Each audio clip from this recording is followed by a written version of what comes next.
دا الوتنه په لومړي ځل د متحده عربي اماراتو له العین ښار څخه نیغ په نیغه خوست نړیوال هوایي ډګر ته ترسره شوه.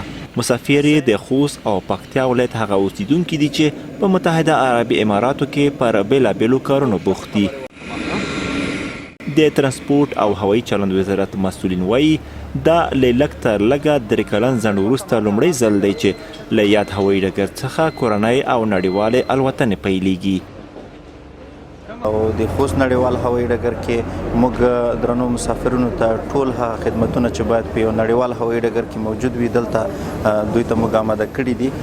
د خوست نړیوال هوایي ډګر په تجهیزاتو سنبال او د نړیوالو معیارونو مطابق خدمتونه پکې ترسره کیږي. د مسافرو هرکلی د ګلانو په ورکړې سره وشو.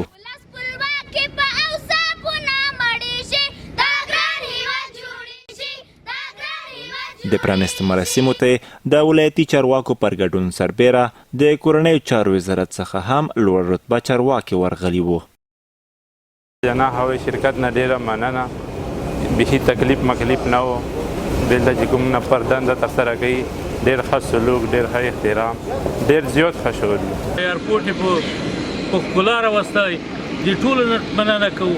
دا یو جهان مننه. ګوره دا څومره سهولیت ده د سټو له واورو، د تیرې له واورو، د سړو نه، د هر څه نه خلاص. اوس به په ګنټه یوه نیمه ګنټه کې څومره خوست میشت دي، دا ټول په یوه ګنټه کې به خپلو کورو ته ورسېږي.